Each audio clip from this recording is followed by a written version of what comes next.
Amigos, como ya es costumbre, estamos en cambio en el debate.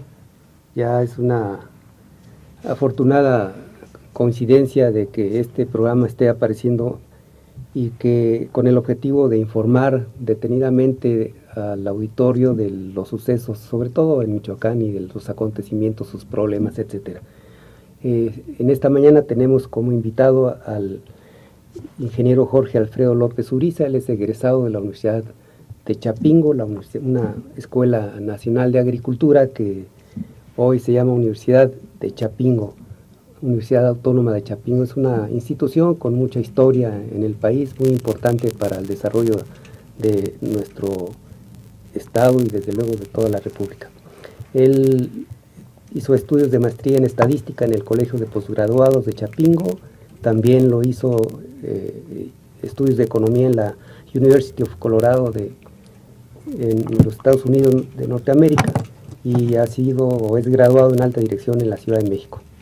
Empleado de una de las instituciones de más trascendencia que ha tenido el país en los últimos años, y que no es otro que el fondo o el fideicomiso instituido en relación con la agricultura, el FIRA, una dependencia del Banco de México que tiene una historia enorme en el país, pero desafortunadamente desde mi punto de vista en los últimos años esta presencia que tuvo se ha ido despintando y ha estado a lo mejor utilizándose para otros fines, no para el desarrollo de la agricultura en México.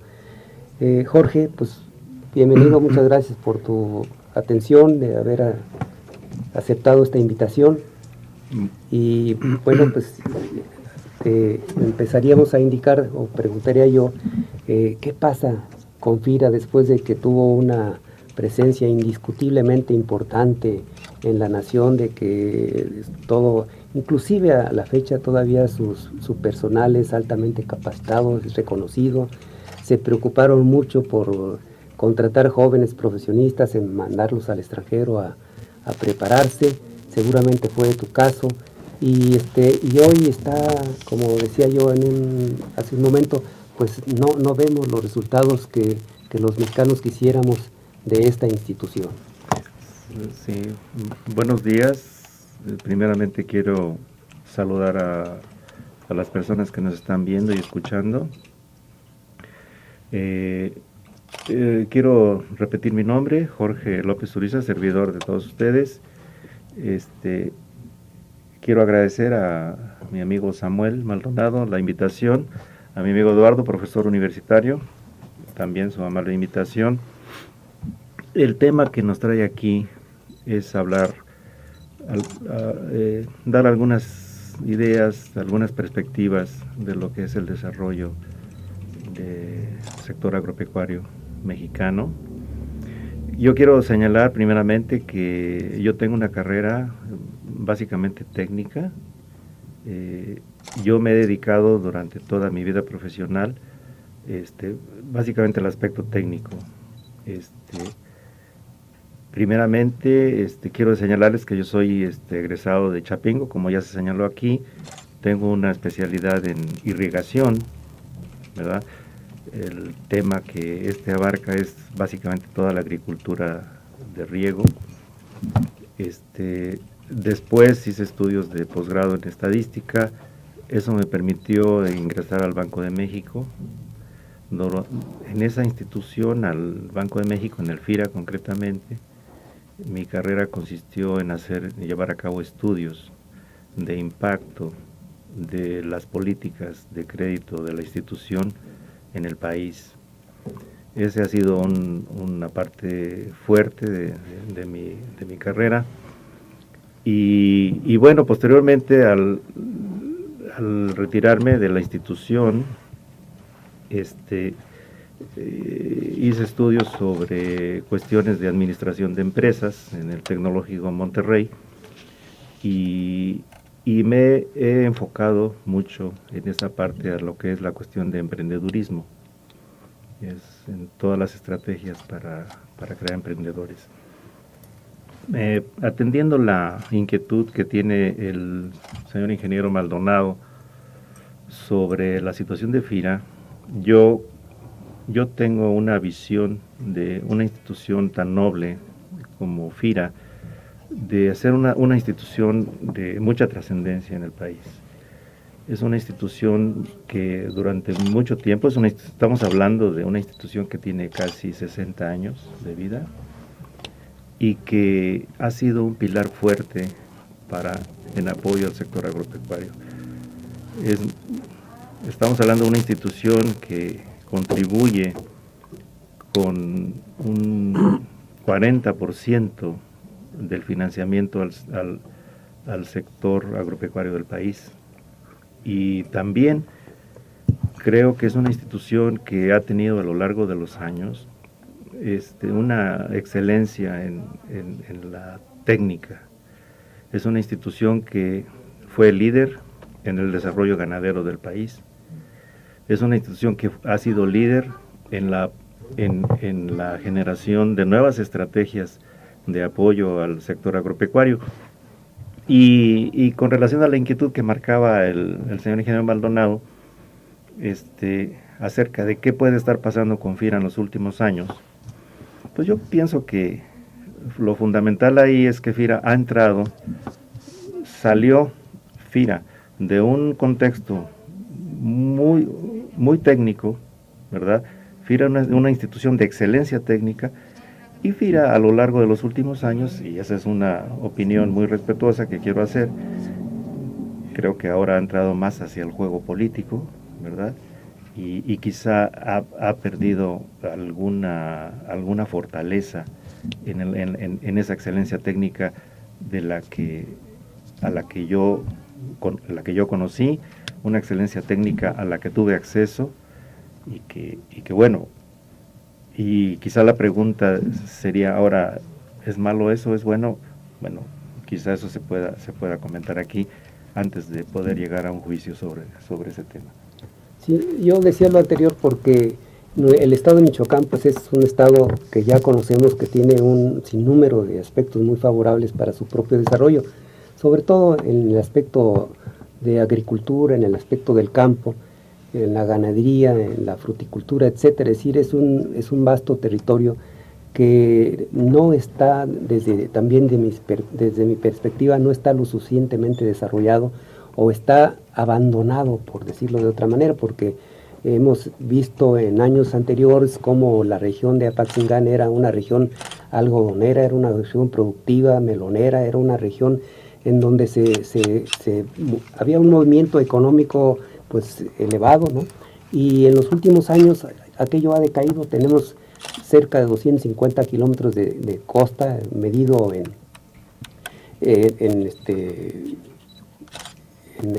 directamente, es decir, no linealmente, sino medido pues más de 250 kilómetros. Y toda una superficie en la sierra productora de madera, es decir, en el aspecto minero no se diga, es una región excepcionalmente interesante, y no lo aprovechamos, no ha sido aprovechada.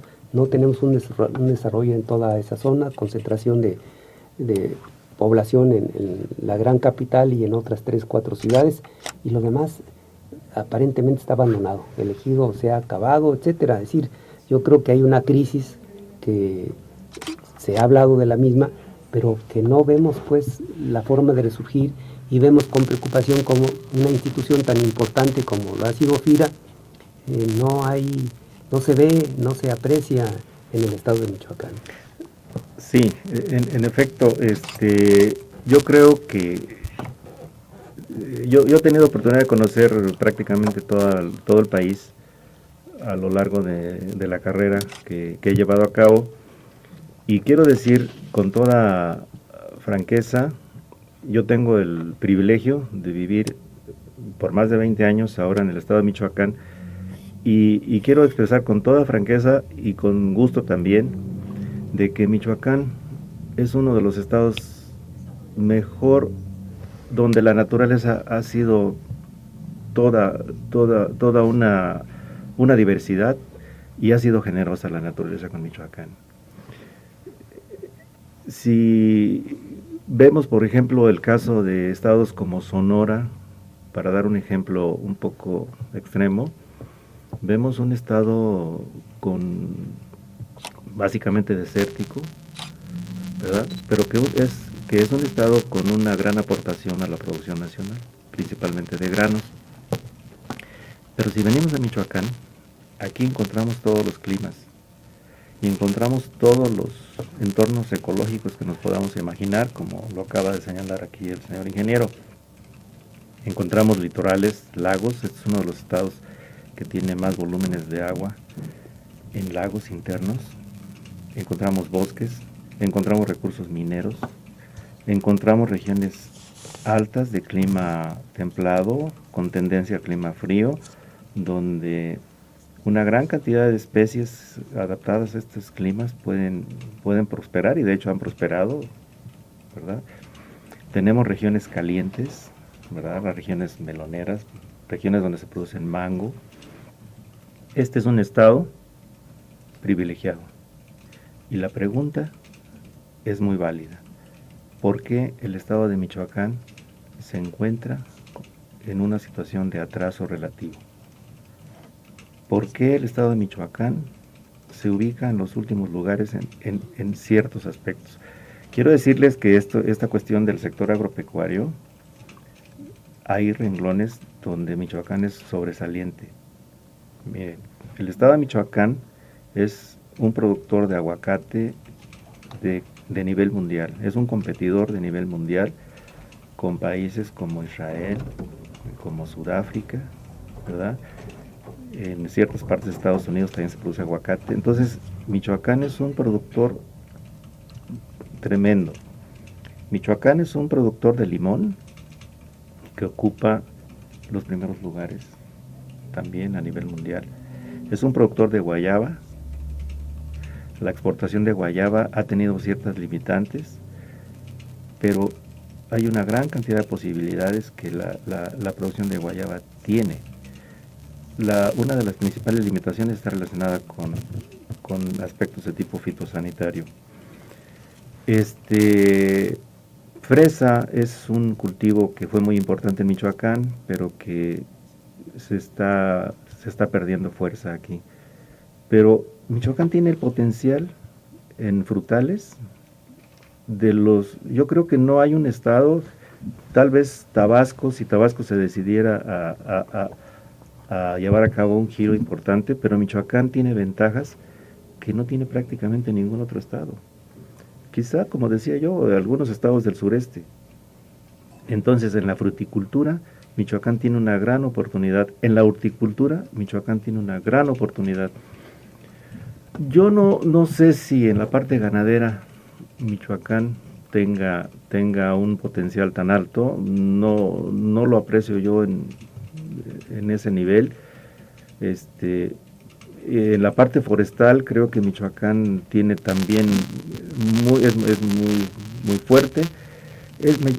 Nos ha llamado la atención como la parte pesquera con los litorales que tiene Michoacán, esta sea una actividad tan está totalmente desapercibida o no completamente no utilizada, es prácticamente pesca ribereña y limitada. Si vemos las estadísticas, Michoacán siempre está muy por debajo del potencial que tiene ahí. Y quiero señalar aquí que son 250 y tantos kilómetros medidos perimetralmente, y tenemos 200 kilómetros de mar territorial. Entonces es una superficie sumamente importante. Estamos hablando de 400,000 kilómetros cuadrados y no tenemos pesca, ¿no? Es decir, no hay una pesca, no hay una actividad pesquera en el estado. Hace varios años el gobierno del estado compró 2 barcos, en Michoacán 1 y Michoacán 2, y se los entregaron a unas cooperativas y ahí están perdidos. Es decir, ya están inservibles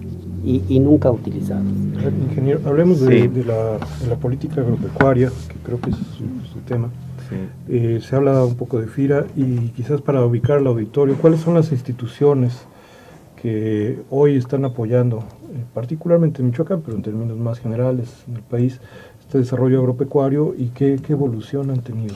Porque quizás el público no ubique bien cuál es la función de instituciones como FIRA, la CEDRU, la Secretaría de Agricultura, el Banco de Desarrollo, bueno, el Banco... La Financiera Rural. Financiera Rural, que antes fue el Ban Rural, y Banjidal, etcétera, ¿no? Sí, cómo no, Eduardo, esto que me pides va a ayudar también a ubicar y dar una respuesta más amplia a lo que el señor ingeniero preguntaba, qué está pasando en Michoacán y por qué el FIRA. El FIRA es una institución que cubre uno de los aspectos, digamos, su principal labor estriba en la parte de crédito, ¿sí? En proporcionar recursos financieros a los proyectos que existan, que estén armados los proyectos. Que tengan viabilidad. Que tengan viabilidad, pero que estén armados en parte por el conjunto de otras instituciones. Aquí en Michoacán concurre la Secretaría, la Zagarpa, es decir, la parte federal tiene una representación en el Estado. Aquí hay el gobierno estatal tiene un equivalente en la Secretaría de Desarrollo Rural, ¿verdad? Entonces, nosotros, y cuando digo nosotros, me pongo los zapatos y el sombrero del ciudadano, del agricultor, del campesino. Lo que esperamos es que haya una coordinación. Yo a veces veo que esa coordinación no es tan efectiva y que a veces la política, volvemos al tema de la política, atendiendo a la pregunta original del señor ingeniero, ¿qué ha pasado con FIRA? Y no es porque la política sea mala, pero a veces la política no está coordinándose debidamente. Y entonces los programas que tiene una entidad estatal y los programas que tiene una entidad federal carecen de la coordinación necesaria, ¿sí? Bueno, en la parte de financiamiento, FIRA no es la única institución que concurre aquí. Aquí concurre también la Financiera Rural, principalmente. Y también concurre la banca con sus propios recursos, la banca privada. Es decir, FIRA y la Financiera Rural podemos llamarla como la banca de desarrollo, ¿sí? Oficial. Es una banca que lo que busca es inducir recursos financieros al sector, ¿verdad?, a condiciones preferenciales. Es una banca que busca llegar a los productores que aún no se encuentran en un grado de desarrollo tal y hay que apoyarlos. ¿Cómo hay que apoyarlos? Hay que apoyarlos con una serie de subsidios, es decir, el crédito viene con una tasa blanda, una tasa subsidiada a cierto tipo y a cierto perfil de productores, pero además vienen apoyos colaterales, apoyos como asistencia técnica, como entrenamiento, como búsqueda de mercados, etcétera, que reciben subsidios, ¿sí? Entonces, no es nada más, la banca de desarrollo no llega al sector nada más con dinero, sino llega con un dinero a un precio más barato que el precio que está en el mercado, ¿verdad? Entonces, concurre la banca de desarrollo al sector y concurre la propia banca privada. La banca privada obviamente llega y su dinero lo ofrece a precios de mercado. Esta generalmente no viene acompañada de otro tipo de apoyos de asesoría, ¿verdad? Apoyos que ayuden. ¿Por qué? Porque esta va dirigida fundamentalmente a productores ya muy empresariales, ¿sí? Pero vamos, finalmente son recursos que llegan al sector.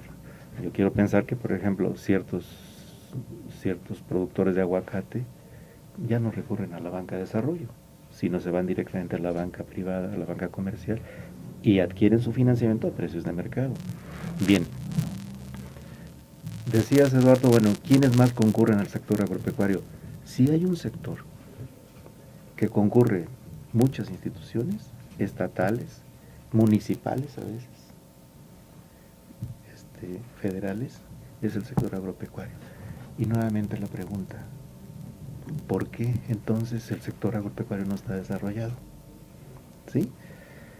Bueno, pues vemos un sector agropecuario ahora descoordinado, ¿sí? Yo me atrevería a lanzar esa como una de las principales razones, ¿verdad? Descoordinado. Muchas de estas instituciones, su vida depende de colocar subsidios, ¿sí? Es decir, en la medida que ellos coloquen subsidios al sector, en esa medida justifican su existencia. Y entonces se ha creado también un círculo, no tratando de satanizar a nadie, pero hay productores, por ejemplo, que al conocer que hay subsidios por ahí, entonces se convierten en clientes de estas organizaciones públicas, ¿verdad? Y las mismas organizaciones basan su existencia, justifican su existencia en base al otorgamiento de subsidios. Muchas veces estos subsidios no son los exacto, ¿no? Entonces, y además no son los idóneos, ¿no?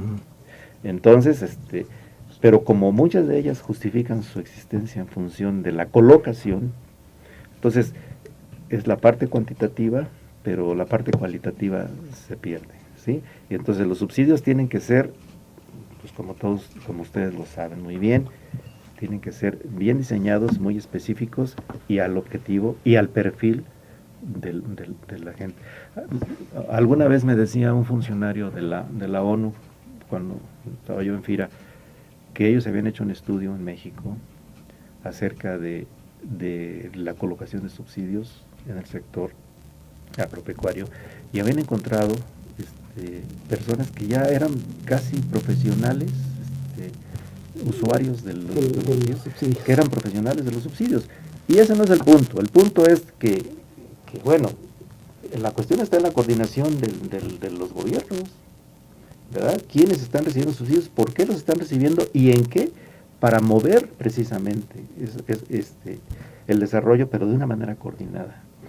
Entonces yo siento que la coordinación es un elemento clave aquí, para ir al sector, ir con una estrategia muy clara, pero una estrategia muy coordinada, y decir, bueno, ¿por qué vamos allá? ¿A dónde vamos a ir? ¿En qué medida vamos a ir? ¿Y hacia dónde vamos a caminar? ¿Sí? Entonces, ese sería un... Sí, en sí no faltan recursos económicos, es decir, recursos económicos lo hay. Entonces, por el otro lado, entonces lo que está pasando es una burocratización o una incapacidad de los propios funcionarios o intereses particulares de los propios funcionarios que facilitan la contratación de créditos a un grupo especial que es el que se ha dedicado a la utilización de los mismos, ¿no? Así es. Si vemos nosotros el volumen de subsidios que van al sector, encontraremos una diversidad. Y cuando hablamos de suficiencia, yo quisiera decir esto, miren. Hay otros aspectos de nuestra vida económica que tiene más subsidios que el campo. Por ejemplo, la gasolina. El monto de lo que se destina a la gasolina es más elevado que lo que se está dedicando a los subsidios al campo. Eso es muy cierto. Eso no quiere decir que lo que se va al campo sea poco, ¿sí? Pero hay que hacer, yo creo que en esta revisión de los subsidios hay que ir a un aspecto más amplio de dónde se están otorgando los subsidios, ¿sí? La energía eléctrica también tiene subsidios, como tú lo sabes, Samuel. Entonces, yo creo que hay un elemento adicional aquí en este proceso de los subsidios. Muchas agrupaciones también intervienen liderazgos que también se han profesionalizado en el sentido de cómo buscar subsidios y cómo beneficiarse de una manera concentrada en ellos y no dispersar estos recursos. Entonces también ahí creo que también hay vicios, pero esto creo que es producto de la descoordinación que hay, ¿sí? La falta de coordinación. México ha tenido cambios muy trascendentes en las últimas décadas que modificaron su forma de desarrollo. Digamos que la agricultura fue muy funcional, fue muy eficiente durante la década de los 40, de los 50 y de los 60. Sin embargo, a partir de los años 70 sí se entró en una crisis, en gran parte por falta de recapitalización de la propia agricultura. Y ya en los 80 la apertura de la economía mexicana, consolidada sobre todo a mediados de los 90 con el Tratado de Libre Comercio con Estados Unidos y Canadá, que son potencias agrícolas, hay que decirlo. México estaba preparado para estos cambios, se adecuaron las instituciones, se modificaron en la medida que era necesario para preparar esta nueva etapa de apertura comercial, sobre todo en el sector agropecuario, porque hoy vemos pues que se han abandonado los cultivos básicos y se ha transitado solo parcialmente hacia una agricultura de exportación, donde se financian efectivamente los proyectos que más inciden o más se dirigen hacia el mercado externo, pero que somos deficitarios en nuestros propios alimentos, en maíz, en frijol, en arroz, en trigo, ¿no?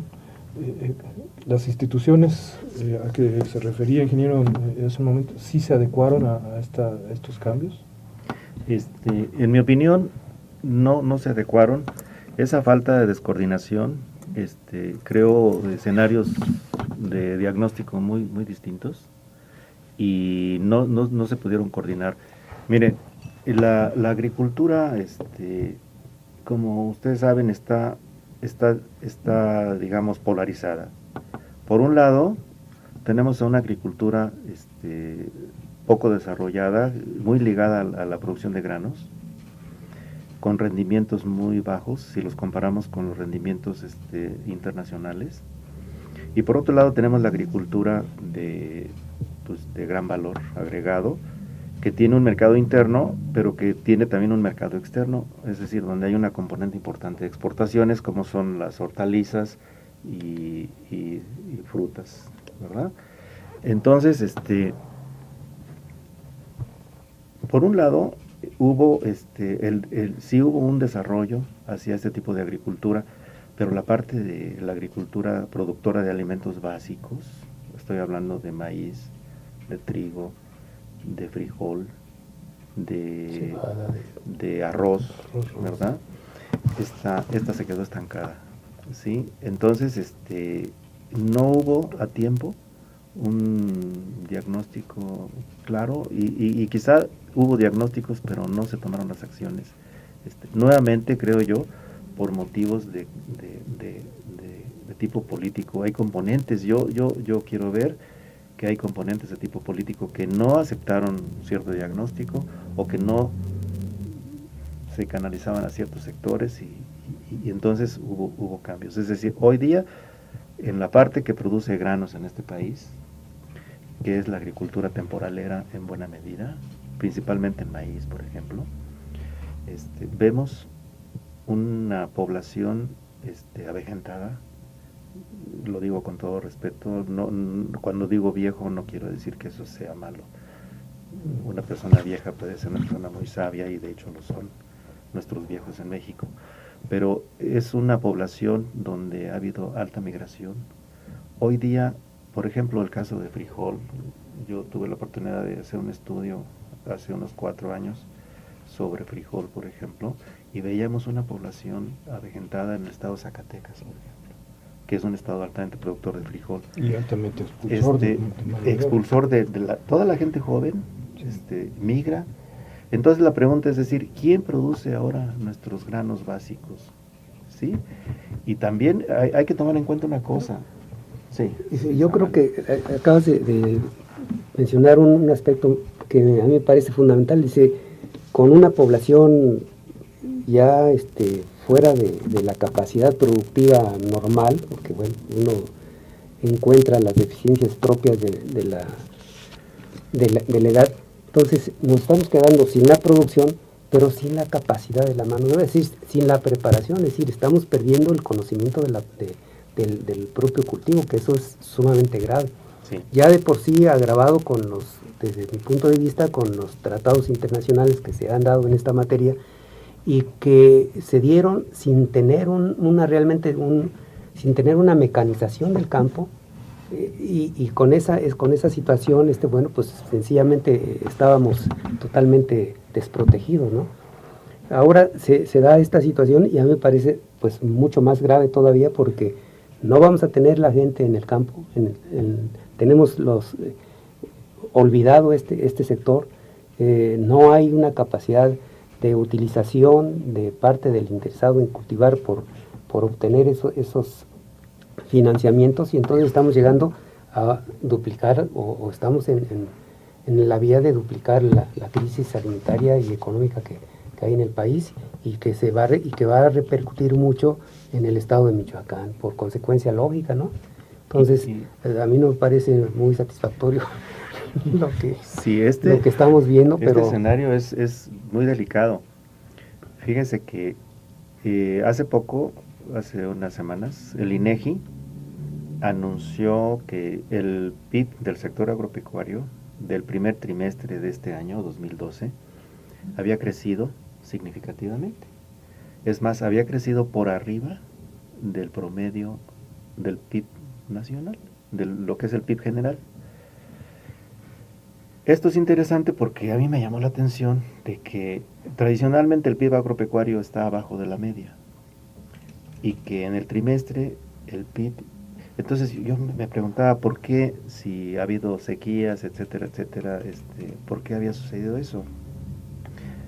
Y ayer el periódico Reforma dice que en el primer cuatrimestre de este año la importación de granos,